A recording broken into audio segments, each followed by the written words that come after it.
Bonsoir à tous, on se retrouve ce soir pour la seconde vidéo de présentation de Rally Showcard avec l'expli partie de la première spéciale du jeu, la spéciale classique.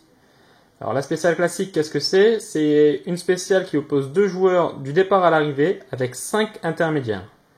Un intermédiaire, ça correspond à une carte valeur. L'objectif, c'est de gagner le plus d'intermédiaires pour remporter la spéciale. Alors, en situation, qu'est-ce que ça donne? Je prends les 6 cartes valeurs du jeu pour commencer. Je viens les mélanger. Et j'en pose 5 sur la table face cachée. Je vais les mettre comme ceci. Je vais faire une mise au point. Et la sixième, j'en aurai pas besoin sur cette partie. Je la mets de côté. Ensuite, je vais venir prendre les cartes voitures. Je viens mélanger le tas. Hop. Et on vient mettre ce tas sur la table. J'en retourne 5. Donc la 208 R2, la Saxo VTS, l'Opel Manta, la Fiesta R2 et la BM 132i de Answay Junior. Donc une fois qu'on a fait ceci, chaque joueur il va se constituer sa main. Donc ce qui est important dans ce mode de jeu, c'est d'avoir une carte qui est assez polyvalente pour jouer la première carte valeur, car on ne sait pas sur quelle valeur on va tomber, et ensuite avoir des cartes avec certaines extrêmes qu'on va juger opportun de mettre à chaque moment en fonction des différentes cartes valeurs qui auront déjà été révélées au fur et à mesure de la partie. Donc moi je vais commencer par prendre une carte avec une sacrée puissance, la BM de Answay avec 469 chevaux, et je retourne une cinquième carte que je viens mettre face visible pour que mon adversaire vienne sélectionner sa première carte. Ensuite, moi je vais prendre un faible poids, la Saxo VTS.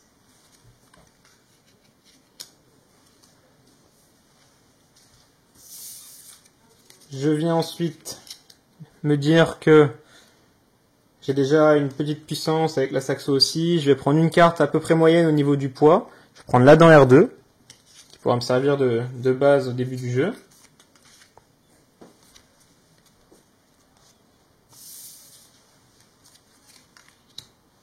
Pareil, la DS3R3 pourra me servir, avec des valeurs assez médium, on va dire, au niveau de la puissance, du poids et de la longueur. Je sélectionne là ma cinquième et dernière carte. Quand je regarde mes cartes, je me dis que j'ai un peu de tout, sauf un poids assez faible. Alors je vais prendre la Manta, un deuxième.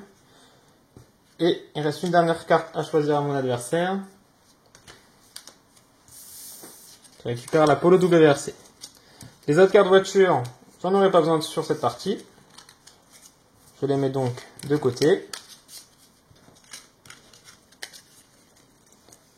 Hop, et la partie peut commencer. Donc, je reviens placer les cartes valeurs un peu plus au milieu.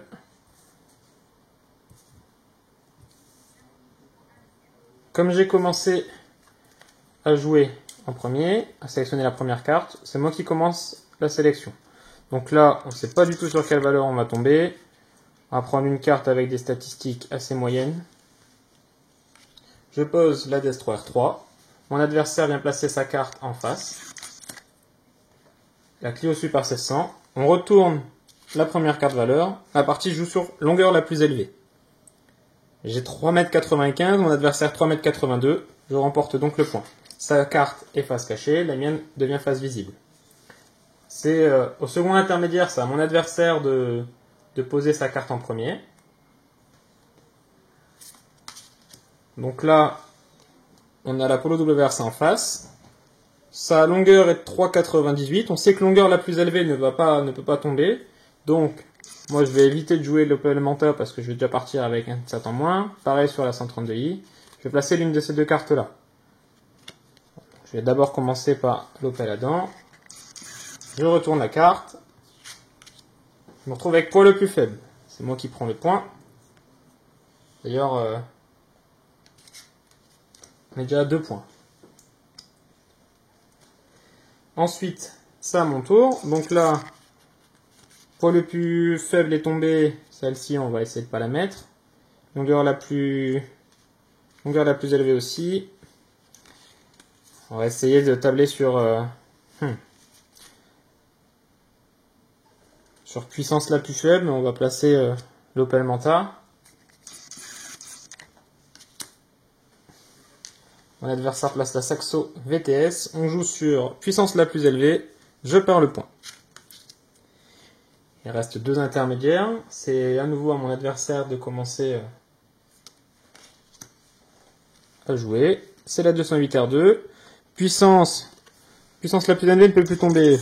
Je ne vais pas la jouer. Poids, longueur la plus élevée ne peut plus tomber. Je suis en dessous, donc c'est une bonne idée. Poids le plus faible, en revanche, ça va pas être bon. Donc si on joue sur la puissance ou sur la longueur, j'ai gagné. Si c'est sur le poids, j'ai perdu. Je place donc la Saxo. La BM va m'apporter très peu de choix. Je retourne la carte. On joue sur longueur la plus faible. Ça tombe bien, c'est pour nous. On place chacun la dernière carte en face de la dernière carte valeur. On la retourne. Puissance la plus faible, je perds le point. J'ai 3 cartes contre 2 pour mon adversaire. C'est donc moi qui remporte la spéciale. Donc c'est un mode de jeu qui va très vite, où il y a un peu d'hasard et un peu de réflexion aussi au niveau du choix des cartes et du placement à faire. Le jeu il peut être joué en plusieurs spéciales de manière à attendre l'arrivée des voitures en spécial ou son équipage à l'assistance. On n'a pas besoin d'en faire 50, on n'a pas besoin d'en faire 2, on n'est pas bloqué à une, donc on a vraiment le choix sur la durée du jeu, ce qui sera un peu différent des autres spéciales du jeu qu'on vous présentera dans les prochains jours. Merci d'avoir regardé cette vidéo et restez branchés pour cette semaine, on a pas mal d'infos à vous donner encore.